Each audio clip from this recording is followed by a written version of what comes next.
5226. With the power of Tandem HR, you are in the fast lane on Main Street with Get Down to Business with Shalom Klein, the show for business and jobs.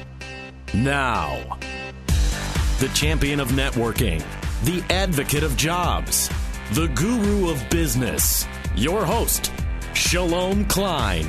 We are all about small business, jobs, and entrepreneurship and business. We talk a lot about business here. You're on with Get Down to Business, and I'm your host, Shalom Klein. Remember, you could always download podcasts from Get Down to Business on my website at shalomklein.com. And while you're there, don't forget to follow me on Twitter at Shalom Klein. It's going to be a jam-packed week of content and information you won't want to miss. It's a live show. You could call us at 312-642-5600. 312-642-5600. Get Down to Business is powered by Tandem HR, your solution center. You can find them online at tandemhr.com or give them a call at 630-928-0510, 630-928-0510. Once again, their website for many, many great resources, advice, and information is tandemhr.com. So this week, we will be joined by guest Lakshmi Lakshmanan. We have Bernie Small here in studio. We've got Stephen Schwartz calling in. A lot of content, a lot of information. You won't want to miss a minute of it. And finally, at the end of the program, I'll be sharing some comments on women in the workplace. So again, jam-packed program. Don't touch that dial. Every Sunday, 6 p.m., Get Down to Business. I'm your host, Shalom Klein. Get on my website, shalomklein.com, and I might just give you a sneak peek of who will be on next week on the show that's all about small business, jobs, and entrepreneurship. So I'm joined here in studio by Lakshmi Lakshmanan Law Offices. You focus on immigration and nationality law, and I know you're very, very knowledgeable on the subject, and it's a subject that we're hearing a lot about in the media these days. So I'm sure you have a lot to say. Lakshmi, thanks so much for joining us on Get Down to Business.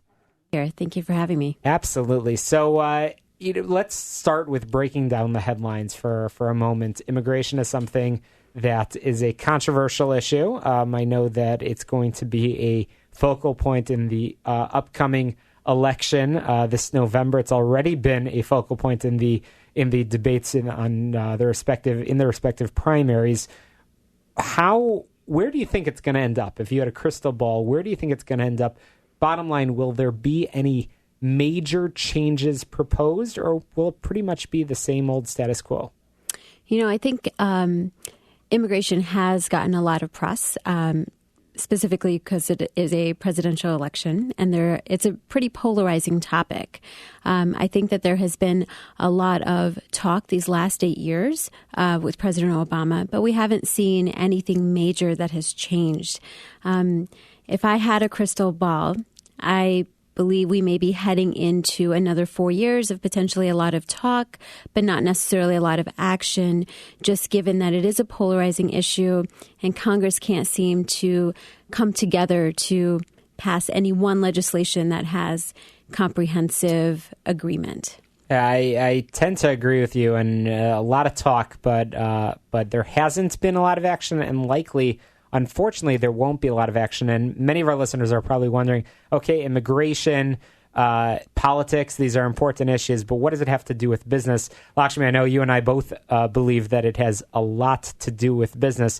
Let's talk about the numbers. I know that many businesses, many industries are struggling to fill open positions. Tell us a little bit about what you're seeing in the market.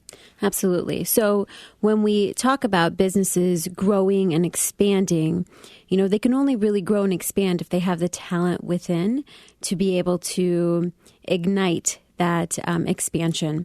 And oftentimes when you're talking about industries that are in the sciences, the technologies, the engineering, the math fields, the STEM fields, as we often refer to them, they're not able to find the talent and the skill set in the United States. So having the option to be able to bring foreign nationals who do have that skill set is integral and is going to continue to be integral as companies continue to think about growth. We're looking at a situation in which we're going to have a lot of baby boomers who are retiring.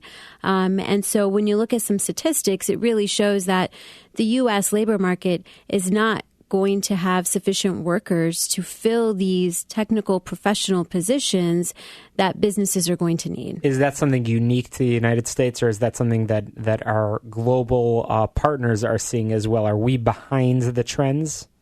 I think it's really hard to compare the United States to the rest of the world in many ways, because the United States, we are a leader, right? So when we think about, the scientists and the research, when you think about business growth, while it is a global economy, the United States really pulls from a lot of different countries, and has done so historically.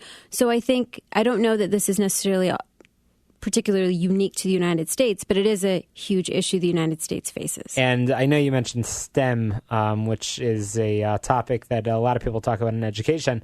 But what industries are you specifically seeing talent gaps here in the United States? I think specifically engineering, as well as the sciences. We often think of the healthcare positions of doctors or nurses.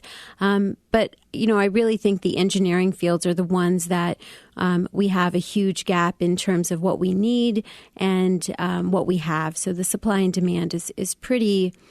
It has a pretty broad range in the engineering field. So we now know what the problems are. Now let's talk about some of the solutions. There are visas that exist, and I apologize. This is a disclaimer for our listeners on Get Down to Business. You are about to be taught a lesson in the alphabet and all of the letters that exist, because it is complicated. And I know, Lakshmi, there's probably nobody that knows this alphabet better than you do. But tell us a little bit. Give us the high level overview of the visas that exist and some of the solutions of how we can bring that talent to the United States. Absolutely. You're absolutely right when you talk about alphabets. It is certainly alphabet soup when we talk about the various different immigration options. So we have student visas, we have specialty occupation visas, we have visas that are available for individuals that come from specific countries, whether it's Australia or Singapore, Canada or Mexico. Each of these visas was specifically created to bring in a certain type of talent. So when a company is looking at bringing a foreign national, it's really important that they go through and identify what is the need, what is the timeline, and then when they identify the appropriate candidate, what's the right visa for them? Because these visas are so specific to the type of position an individual will do, it's really important that a company really looks at everything fully. So if I were to talk about an H-1B visa, that's a visa that most people are commonly aware of. That's a visa that allows companies to bring in individuals who are of a specialty occupation. It's really a broad category, so you could bring in doctors and scientists, engineers, as well as even, teachers and fashion models even. So it's a visa that is broadly used. It's often used by the Googles and the Microsofts, as well as some really small firms as well. Many of my clients are smaller businesses, and they have had a successful run with the H-1Bs. The H-1B visa allows an individual from abroad to come to the United States to work for 3 years. They might get to renew for an additional 3 years, and then the company could help this individual come onto a more permanent pathway of remaining in the United States. And while this is beneficial to the foreign national, it's obviously a huge benefit to the company, because the company is able to bring that skill and that talent to their organization, which is then going to allow them to prosper and grow. There is a statistic that's out there that identifies that for every 100 H-1B visas that are issued, there are 183 additional jobs that are created in the United States. So these visas are not taking away jobs necessarily from U.S. workers. They're actually helping to fill a void and create more jobs. Wow. Well, it's a complicated process. And once again, we're chatting with Lakshmi Lakshmanan regarding visas, immigration, all sorts of complicated issues. And coming right up, we're going to continue the conversation actually about education. We're going to continue the conversation about the politics, as well as hopefully learn a little bit more about your practice as well. Once again, you're listening to the show that's all about small business jobs and entrepreneurship. Coming up, we've got more advice regarding the immigration and nationality law legal issues with Lakshmi Lakshmanan. law firm in Skokie, I believe. That's correct, yes. Fantastic. Well, Get Down to Business is powered by Tandem HR, your solution center. You can find them online at tandemhr.com or give them a call, 630-928-0510. Also coming up on the program, we have Bernard Small here, who's going to be telling us a little bit of the advice that has worked for him using networking to grow a business and to develop relationships. We also have some insurance tips for all of you small business owners with Stephen Schwartz. Don't touch that dial. You're listening to the show all about small business, jobs, and entrepreneurship. And remember, as you get into your work week this week, make sure you are paying it forward. Make sure that you are meeting new people and not just thinking about how those contacts, how those connections can work for you in business, but are constantly thinking about how you can make that next connection happen for the folks in your network. Use LinkedIn. Great resource, great tool for you. Once again, you're listening to Get Down to Business. After the break, we've got more tips, advice, and information. Don't touch that dial.